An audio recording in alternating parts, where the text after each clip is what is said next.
నమస్తే welcome to our channel. So ఇంటర్నెట్లో viral heart breaking video ఒకటి చూసి ప్రతి ఒక్కరం చలించిపోయాం.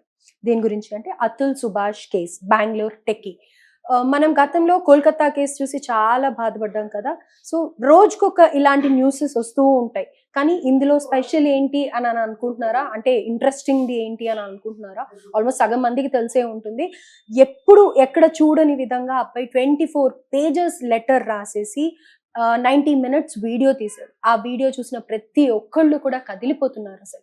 అయితే ఇప్పుడు రీసెంట్గా ఏంటంటే ఆ అబ్బాయి వీడియో బయటికి రావడం, పోలీసులు కొంచెం దానికి తగిన ఆ కేసుకి తగిన యాక్షన్ తీసుకోవడం, దానికి సంబంధించిన వాళ్ళని అరెస్ట్ చేయడం, మెయిన్గా సంబంధించిన వాళ్ళు అంటే వైఫ్ని అరెస్ట్ చేశారు. సో ఇప్పుడు వైఫ్ని అరెస్ట్ చేశాక వాళ్ళకు ఒక బాబు ఉన్నాడు. ఆ బాబు పరిస్థితి ఏంటి, ఎలా ఉన్నాడు, అసలు ఈ కేసు ఎటు వెళ్తోంది ఏంటి అన్న పూర్తి వివరాలు తెలుసుకుందాం. ప్రస్తుతం మనతో పాటు అడ్వకేట్ మధు శర్మ గారు ఉన్నారు. వారితో మాట్లాడు. నమస్తే సార్. నమస్తే. అతుల్ సుభాష్ కేస్ ఎన్నో చూస్తూ ఉన్నాం సార్. ఇప్పుడు క్యాండిల్ లైట్ క్యాంప్ అని ఇలా అన్ని తీసుకుంటూ ఉన్నారు, రోడ్ షో ఇలా అన్ని చేస్తూ ఉన్నారు. ఇలాంటివి ఎన్నో చేశారు, అయిపోయింది. ఇప్పుడు కోల్కతా కేసు కూడా ఏమైందో ఎవరికి తెలియదు, అసలు అప్డేట్ ఏంటో కూడా తెలియదు. ఇప్పుడు నెక్స్ట్ అతుల్ సుభాష్ చాలా బాధేస్తోంది అసలు. ఒకటికి అంత ఆల్మోనియా అమ్మాయి అడగటము, మనం రీసెంట్గా ఒకటి ఫన్నీగా చూసాము. అమ్మాయి మంత్లీ మెయింటెనెన్స్ కి 3 lakhs అడిగిందని, జడ్జి ఎందుకమ్మా అన్ని అడగడం అని, ఇవన్నీ చూసాం. కొన్ని ఇన్సిడెంట్స్ ఎట్లా అంటే ఇప్పుడు అతుల్ సుభాష్ కేసు చూస్తే ఎంత బాధ అనిపిస్తుంది అంటే ఏ అబ్బాయికి అలాంటి కష్టం రావద్దు అని అనిపిస్తుంది. ఇలా ఎంతో మంది సఫర్ అవుతున్నారు. అతుల్ సుభాష్ కేసు ఒకటి బయటకు వచ్చింది కానీ ఎంతో మంది సఫర్ అవుతున్నారు. అయితే ఇప్పుడు ఈ దీంట్లో నేను మాట్లాడాలనుకునేది ఏంటంటే వైఫ్ ని అరెస్ట్ చేశారు, వాళ్ళ పేరెంట్స్ ని అరెస్ట్ చేశారు. సో బాబు వాళ్ళకు ఉన్నాడు కదా, ఒకడే ఒక బాబు, చిన్న బాబు. మరి ఆ బాబుని ఎవరు కేర్ తీసుకోవాలి? గ్రాండ్ పేరెంట్స్ అసలు అతన్ని చూడొచ్చా, చూడకూడదా? ఎవరిది రెస్పాన్సిబిలిటీ? మేజర్లీ ఏంటంటే ఇప్పుడు ఏదైతే వీళ్ళు కేసెస్ ఫస్ట్ పెడుతున్నారో ఇవన్నీ హస్బెండ్ మీద క్రూయల్టీ ఉంది అని చెప్పేసి పెట్టేటువంటి cases, majority of the cases. అంటే వైఫ్కి కానీ హస్బెండ్కి కానీ గొడవలు వస్తే వాళ్ళు వైఫ్ ఏంటి, తను she can large some criminal cases. అందులో 498A మేజర్గా వాళ్ళు పెట్టేవాళ్ళు. ఆ 498A ఇప్పుడు బిఎన్ఎస్లో మారింది. మళ్ళీ అది సేమ్ సెక్షన్ అదే అయినా ప్రొవిజన్స్ మొత్తం అవే ఉన్నాయి, పనిష్మెంట్స్ కూడా అలానే ఉన్నాయి. దాని తర్వాత వీళ్ళు మెయింటెనెన్స్ కేసులు వేయడము, తర్వాత డొమెస్టిక్ వైలెన్స్ కేసు వేయడము, ఇవన్నీ ఒకదాని తర్వాత ఒకటి. ఇది ఒక్కటే కాకుండా ఇవాళ కొత్తగా ట్రెండ్ ఏంటంటే నన్ను హస్బెండ్ చంపుదామని వచ్చాడని చెప్పేసి హస్బెండ్ మీద మర్డర్ కేసెస్ కూడా పెట్టేటువంటి పరిస్థితి. ఇదంతా అల్టిమేట్లీ చూసుకుంటే ఎక్కడే దారితీస్తుందంటే యాలిమోనీ వైపు వెళ్తుంది. యాలిమోనీ అంటే భరణం ఎంత ఇస్తే సెటిల్మెంట్కి అంత ఓకే అన్నట్టు తయారవుతున్నాయి. ఇవాళ ఆల్మోస్ట్ వాళ్ళు ప్రతి మ్యారేజ్లో కూడా చెడిపోయే ప్రతి మ్యారేజ్ డిస్ప్యూట్ కూడా యాలిమోనీ వైపే రన్ అవుతుంది. అంటే ఇప్పుడు వీళ్ళు అప్పటి వరకు అంటే కోర్టులో డివోర్స్ కేసు తేలి యాలిమోనీ వచ్చే లోపు వీళ్ళు చేయాల్సింది ఏంటి, ఇమీడియట్ మెయింటెనెన్స్. ఈ మెయింటెనెన్స్ దేనికోసం, వాళ్ళకి కావాల్సిన పిల్లలకి లేదా ఆ వైఫ్ బేసిక్ నీడ్స్ కోసం మాత్రమే మెయింటెనెన్స్. ఇక్కడ ఒక ముఖ్యమైన విషయం అర్థం చేసుకోవాల్సింది అంటే వాళ్ళ బేసిక్ నీడ్స్ అంటే ఫుడ్, క్లాత్, షెల్టర్. దీనికి సంబంధించి సుప్రీంకోర్టు వారు రజనీష్ వర్సెస్ నేహా కేసులో చాలా క్లియర్గా చెప్పారు. అంటే ఎలాంటి కేసుల్లో మెయింటెనెన్స్ ఎంతెంత గ్రాంట్ చేయాలి అనే విషయం మీద స్పష్టమైన క్లారిటీ వాళ్ళకి ఇవ్వడం జరిగింది. ఈ మెయింటెనెన్స్ గ్రాంట్ చేసేటప్పుడు అసలు భర్త యొక్క ఫినాన్షియల్ కండిషన్ పూర్తిగా కన్సిడర్ చేసుకోవాలి. భార్య కూడా ఏమైనా జాబ్ చేస్తుందో ఏమైనా సంపాదిస్తుందో తెలుసుకోవాలి.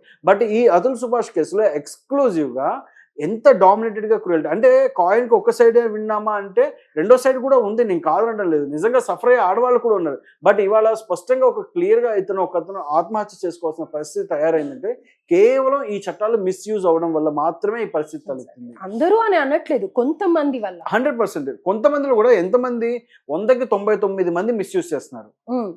100కి 99 అంటే ఒక్కళ్ళే జెన్యూన్ కేసు ఉంటున్నారు. అది కూడా వెరీ రేరెస్ట్ అండి ఇవాళ మిస్యూజ్. ఎందుకు దీనికంటే లావిష్ మ్యారేజెస్ పెరిగిపోయాయి, పెళ్లి ఖర్చులు పెరిగిపోయినాయి. విపరీతంగా 50 లక్షలు 60 లక్షలు పెట్టి ఖర్చు పెట్టేసి పెళ్లిళ్ళు చేస్తున్నారు, ఇంకా ఎక్కువ చేస్తున్నారు కూడా. అంటే ఇవన్నీ విడిపోయేటప్పుడు అమ్మాయి తరపు వాళ్ళు ఏం చేస్తున్నారు, అబ్బాయి దగ్గర నుంచి వసూలు చేసుకోవాలని. అసలు అంత ఖర్చు పెట్టి పెళ్లిళ్ళకి ఎవరు ఒప్పుకోమంటున్నారు? ఫస్ట్ అవి తగ్గించుకోవాలి కదా. దీని తర్వాత కొన్ని రోజులు వీళ్ళు కాపురం చేశారు, బాగానే ఉంటున్నారు అనుకుంటే ఆ తర్వాత జరిగేది ఏంటి, పిల్లలు పుట్టిన తర్వాత వీళ్ళు గొడవ పడ్డారు అనుకోండి, పిల్లలు పుట్టే గొడవ పడి విడిపోయారు అనుకోండి, ఈ పిల్లలకి కనీసం తండ్రిని కూడా చూపించదు ఈ అమ్మాయి. అంటే ఎక్కువ మెజారిటీ ఆఫ్ ద కేసెస్ ఇవాళ చూసేది అంటే ఆడవాళ్ళు పిల్లలు తీసుకొని వెళ్ళిపోతారు విడిపోయేటప్పుడు. ఫాదర్ అసలు ఇంకా ఓకే డైవర్స్ తీసుకున్నారు అనుకోండి, ఫాదర్ కానీ వాళ్ళ పేరెంట్స్ కానీ ఎవ్వరు పిల్లల్ని చూడటానికి వీలు. ఇంకా డైవర్స్ తీసుకోక ముందే ఇదంతా, డైవర్స్ తీసుకున్నాక ఎట్లయినా కోర్టు నుంచి వాళ్ళు ఆర్డర్ తెచ్చుకుంటారు. ఇంత డివర్స్ తీసుకోక ముందే జరుగుతున్న ఇప్పుడు ఈ లీగల్ బ్యాట్ లో ఒక 2-3 years కంటిన్యూ అవుతుంటే ఈ 2-3 years ఎమోషనల్ డ్రామా ప్లే చేస్తారు ముందు. ఈ ఎమోషనల్ డ్రామాలు నడుస్తాయి. అంటే పిల్లలు తల్లి దగ్గర ఉన్నంతసేపు ఏదైనా ఆడొచ్చు. ఎందుకు అసలు బయాలజికల్ ఫాదర్ అంటే తండ్రికి పిల్లల్ని చూపించకూడదని ఏ చట్టం చెప్తుంది ఈ దేశంలో? ఏ చట్టమో చెప్పట్లేదు. చూపించొచ్చు, మాట్లాడొచ్చు. చూపించచ్చు కదా, తండ్రి తనకి రైట్ ఉంది పిల్లలతో ఇంటరాక్ట్ అవ్వడానికి, తల్లి ఎవరు ఆపడానికి. ఇప్పుడు జరిగే బాధ అదే. ఇప్పుడు నిన్న అతుల్ సుభాష్ కేసులో కూడా వాళ్ళ తండ్రి వాళ్ళ అబ్బాయి వాళ్ళ తండ్రి అతుల్ సుభాష్ వాళ్ళ నాన్నగారు ఒక పెద్ద స్టేట్మెంట్ పాస్ చేశారు. అసలు కనీసం మనోడు బతుకున్నాడో లేదో కూడా మాకు తెలియదని చెప్పాడు ఆయన. అంటే అంత దారుణంగా పిల్లల్ని కూడా ఇంటరాక్ట్ అవ్వకుండా పిల్లల్ని దూరం పెట్టాల్సిన పరిస్థితి ఏంటి? ఏ కన్న తండ్రి పిల్లలతో సైకోలా ఉండరు కదా, ఎవరు వాళ్ళ పిల్లల్ని పాడు చేయాలనుకోరు కదా. అంటే ఇక్కడ ఏంటంటే గొడవ అనేది వీళ్ళిద్దరి మధ్యలో, వైఫ్ అండ్ హస్బెండ్ మధ్యలో గొడవ. కానీ అది ఎవరి మీదకి వెళ్తుంది, ఎవరి వైపు తిరుగుతుంది? పిల్లల మైండ్ సెట్ చేంజ్ చేసే వైపు వెళ్తుంది. పిల్లల్ని అడ్డం పెట్టుకొని ఈ గేమ్ అంతా ఆడటానికి లీడ్ అవుతుంది. ఇప్పుడు ఎమోషనల్ డ్రామా ప్లే చేస్తేనే డబ్బులు వస్తాయి అన్న సిచ్యువేషన్ లేదు. మెయింటెనెన్స్ కూడా ఎంతెంత అడుగుతున్నారంటే అసలు పాసిబిలిటీ లేని మెయింటెనెన్స్ అడుగుతున్నారు. లక్షల రూపాయలకి వెళ్ళిపోయింది వాళ్ళ మెయింటెనెన్స్.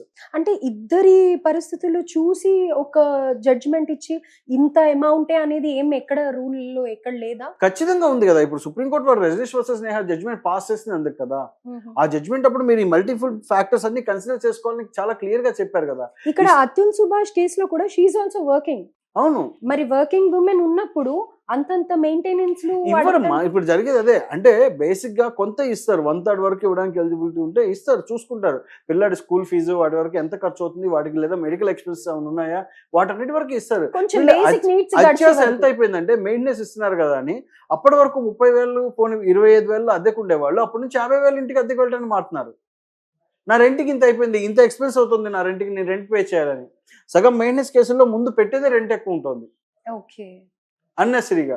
అంటే ఎందుకు ఎవరు తినడానికి లేకుండా చేస్తున్నారు అంటే ఈ అమ్మాయి వైపు, ఈ అమ్మాయి ఉద్యోగం చేసుకుంటూ తన డబ్బులు దాచుకుంటుంది, హస్బెండ్ మాత్రం మళ్ళీ ఇప్పుడు గాడిదలాగా వీళ్ళని పోషించాలి. పోషించకూడదని నేను చెప్పట్లా, ఒక పద్ధతి లేని పోషణ, లిమిట్ ఉంటుంది దేనికి, పద్ధతి లేని పోషణ. మరి ఇప్పుడు అంతా మెయింటెనెన్స్ కావాలి, అతని డబ్బుల ద్వారానే బతుకుతామంటే ఏమన్నా ఆటుపోట్లు ఉండి కష్టాలుండి మనస్పర్ధలు ఉంటే సర్దుకొని కాపురం చేయొచ్చుగా. ఎగ్జాక్ట్లీ, సర్దుకొని కాపురం చేయడానికి మనసు ఒప్పుకోదు. ఇక్కడ అదే చెప్తున్నాను, సర్దుకొని కాపురం చేయడానికి మనసు ఒప్పుకోదు. కానీ పిల్లలకి అన్నాక ఏదైనా జరిగినా అతను ఇచ్చే డబ్బులతో మాత్రం తర్వాత లైఫ్ లీడ్ చేయడానికి మనసు ఒప్పుకుంటుంది. మరి దాన్ని ఏమనాలి? వాళ్ళ మనసాక్షిగా వదిలేయాలి అది. కేవలం డబ్బులే తప్ప ఇక్కడ ఎలాంటి రిలేషన్ లేదు.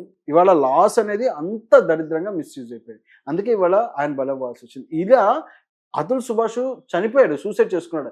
ఇలాంటి అతుల్ సుభాష్లు ఇవాళ కేసెస్ లో మగ్గుతున్న వాళ్ళు ఎంతమంది? సో ఇక్కడ ప్రాపర్ గా చూస్తే డెఫినెట్ గా వాళ్ళు నిజంగా ప్రాబ్లం ఉండి డైవర్సల్ తీసుకునే వాళ్ళు చాలా తక్కువే ఉన్నారు అని చెప్పుకోవచ్చు. అయితే అవును, 100%. ఇప్పుడు ఏమైందంటే ఈ క్రిమినల్ లాస్ ఏవైతే ఉన్నాయో ఇవి ఆడవాళ్ళకి పెద్ద వెపన్స్ లో అయిపోయింది ఈ జనరేషన్ లో. ఒకప్పుడు నిజంగానే కొంత వే బ్యాక్ ఇబ్బంది ఉంది, ఇవి అవసరం అని చెప్పి అనుకున్న రోజుల్లో వచ్చింది. బట్ దీనికి ఇంకొక రిలీఫ్ ఏదైనా రాకపోతే గనక ఇన్ ఫ్యూచర్ మ్యారేజెస్ అంటేనే భయపడుతుంది. మీలాంటి వాళ్ళు ఎవరైనా కొంచెం స్టెప్ తీసుకొని ఇప్పుడు దానికి ఖచ్చితంగా ఇప్పుడు బాలీవుడ్ లో అప్పుడు ఉద్యమం జరిగినప్పుడు మీటు అనేది ఒకటి స్టార్ట్ అయింది. ఇప్పుడు అలానే మెన్2 అనేది ఒకటి స్టార్ట్ అవుతుంది కూడా. ఇవాళ ఆల్రెడీ సోషల్ మీడియా ట్రెండింగ్ మొత్తం మెన్2 లోనే ఉంది. మెన్2 అంటే ఎందుకని వీళ్ళు కూడా కాపాడపడాలి. జెండర్ న్యూట్రాలిటీ, జెండర్ ఈక్వాలిటీ మాట్లాడుతున్నప్పుడు బయాస్డ్ జెండర్ లెజిస్లేషన్స్ అవ్వకూడదు. ఇప్పుడు కంప్లీట్ గా బయాస్డ్ అయిపోయినాయి ఈ లెజిస్లేషన్స్ అన్ని, జెండర్ లెజిస్లేషన్స్ అన్ని బయాస్డ్ అయిపోయినాయి. సో దాని వల్ల వచ్చే ప్రాబ్లమే మేజర్ గా ఇవన్నీ, ఇలాంటి ఫ్యామిలీ డిస్ప్యూట్స్ పెరిగి సూసైడ్ చేసుకోవడానికి ఉంది. ఫ్యామిలీ డిస్ప్యూట్స్ పెరగడానికి కూడా ముఖ్యంగా ఈ చట్టాలు కూడా ముఖ్యం అని చెప్పుకోవచ్చు. అంటే సాల్వ్ చేసుకోదగింది కూడా ఏమవుతుందంటే, ఒక్కసారి నా మీద వైఫ్ క్రిమినల్ కేసు పెట్టింది అనుకోండి, నా మీద కేసు పెట్టాక ఇంకా నేను కాంప్రమైజ్కి వెళ్ళేది ఏంటి అని సాల్వ్ చేసుకోవడానికి కూడా వాళ్ళు ముందుకు రావట్లేదు. అంటే అక్కడ నెగోసియేషన్ చేయడానికి కూడా ఇద్దరి మధ్యలో పాసిబిలిటీ ఉండట్లేదు. ఇంకొక ముఖ్యమైన విషయం ఏంటంటే, సగం మ్యాచెస్ ఈ ఏవైతే ప్రపోజల్స్ వస్తున్నాయో ఇవన్నీ సగానికి సగం మ్యాట్రిమోనీ వెబ్సైట్స్ నుంచి వస్తున్నాయి. ఇవి వచ్చినప్పుడు వీళ్ళని ఎంక్వైరీ చేసుకుంటారా? ముందు ఏమీ ప్రాపర్ ఎంక్వైరీ ఉండదు. మ్యాట్రిమోనీ వెబ్సైట్ వాడు ఏమంటాడు, మేము అన్ని చెక్ చేసేసాం, దే ఆర్ గుడ్, పర్ఫెక్ట్, మీరు చేసుకోండి అంటాడు. కానీ వాడు మీరు సంబంధం వెరిఫై చేసుకునే గ్యాప్ ఇవ్వడు. వాడు ప్రాసెస్ అయిపోవాలి. ఎందుకని వాడికి మనీ ముఖ్యం, వాడికి మ్యాట్రి మనీ, అది వాడికి అది మ్యాట్రి మనీ. మనందరికి మ్యాట్రిమోనీ అయితే వాడికి అది మ్యాట్రి మనీ. అక్కడ వాడు మనీ ఎర్న్ చేయాలి. సో ఇది డీల్ క్లోజ్ అయితే వాడు మనీ ఎర్న్ చేసుకుంటాడు. అంటే సగానికి ఈ కేసెస్ అన్ని ఇలాంటివి. సో కాబట్టి చాలా జాగ్రత్తగా ఉండాలి. అందుకే అటు 7 తరాలు ఇటు 7 తరాలు చూసి పెళ్లి చేయండి అని చెప్పారు. అంటే అప్పట్లోనే డిటెక్టివ్ సిస్టమ్ ఉంది, తెలుసుకునే వాళ్ళు ఫ్యామిలీ గురించి, వాళ్ళ ఫ్రెండ్స్తో ఎలా ఉండేవాళ్ళు, చుట్టుపక్కల వాళ్ళతో ఎలా ఉండేవాళ్ళు, ఆ ఊళ్ళో ఎలా ఉండేవాళ్ళు, వాళ్ళ గురించి ఎంక్వైరీ చేసుకున్నాకే సంబంధం చేసుకునేవాళ్ళు, అమ్మాయినైనా అబ్బాయినైనా. బట్ ఇవాళ అది ల్యాక్ అయిపోయాం. సో ఇవాళ pre marital counselling is necessary majority of the cases. ఎవరిని అప్రోచ్ అవ్వాలి? మీలాంటి వాళ్ళని అప్రోచ్ ఖచ్చితంగా ప్రీ మ్యారిటల్ కౌన్సిలింగ్ సెంటర్స్ ఉన్నాయి, మాలాంటి వాళ్ళం ఉన్నాం, అందరూ ఉండాలి ఖచ్చితంగా.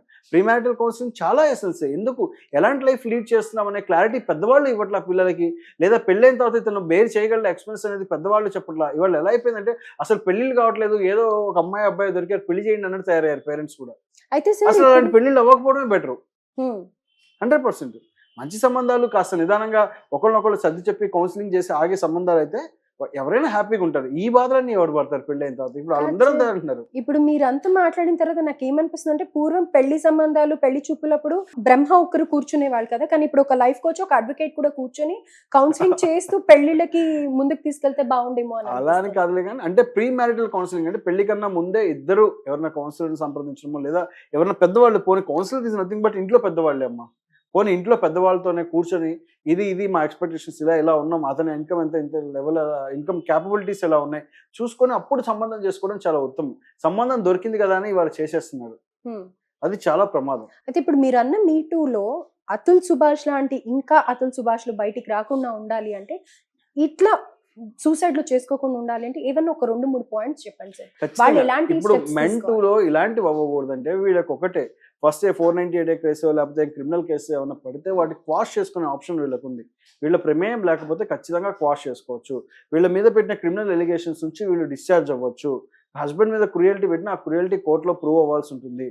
బట్ కానీ అంతవరకు కొంచెం ఓపిక పట్టాలి. జ్యుడిషియల్ సిస్టంలో కొంచెం కేసెస్ కోర్టుకు వచ్చిన తర్వాత టైం పడుతుంది డిసైడ్ అవ్వడానికి, అంతవరకు కొంచెం ఓపిక పట్టాలి. ఇలాంటి డెసిషన్స్ తీసుకోకుండా ఉంటేనే మంచిది. And coming to this major ఇక్కడ అతుల్ సుభాష్ కేసులో కనిపించేది ఏంటంటే 3 crores ఆల్మనీ. సో అలాంటి పరిస్థితి అందరికీ అన్నన్ని క్రోర్స్ లాక్స్ ఇవ్వాలంటే కుదరదు. సో దానికి ఎలాంటి స్టెప్స్ తీసుకోవాలి? ఇవాళ ఇది చాలా ఎక్స్ట్రీమ్ అయిపోయింది, పెరిగిపోయింది. ఆలిమనీ ఇష్యూ అనేది చాలా ఎక్స్ట్రీమ్, అంటే చాలా ఎక్స్ట్రీమ్. అంటే అతని కెపాసిటీ ఉన్నా లేకపోయినా వీళ్ళ డిమాండ్ లెవెల్స్ పెరిగిపోయింది.